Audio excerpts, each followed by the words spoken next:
was born in Rio de Janeiro in a middle-class family, and I have a car accident when I was 18.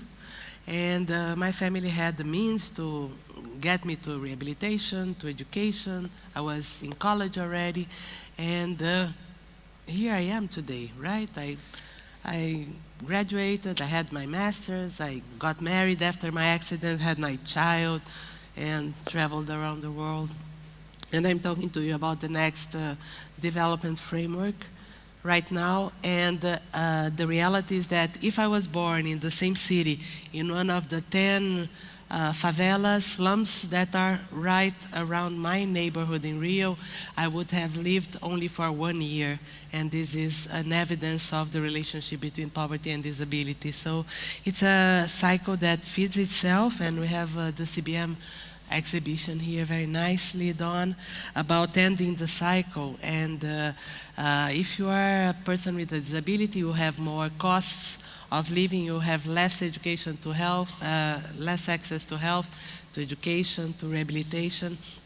If you live in a family of 5, normally the mother will have to take care of a child with a disability or even an elderly.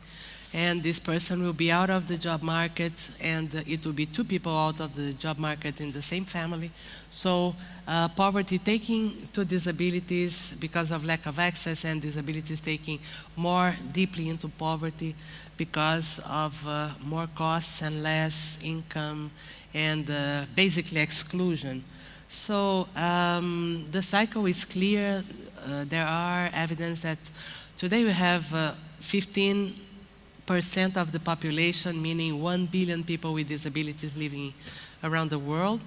At least 1 in 10 children have a disability, 80% living in developing countries. 100 million of these people got a disability due to malnutrition. And again, this is an evidence of the relationship between poverty and disability. So the cycle is pretty clear. We have been working not only to promote the issue of disability through the MDGs.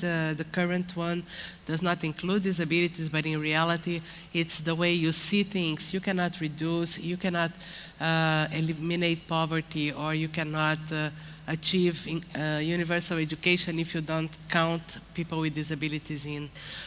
For example, 1/3 of all the out-of-school children have a disability, and then you cannot achieve any goals if you don't include them.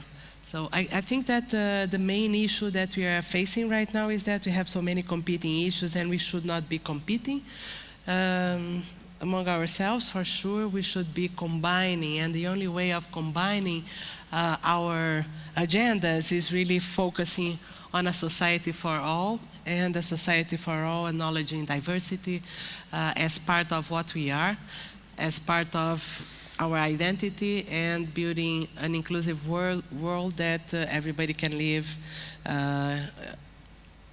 with the same rights and in equal opportunities.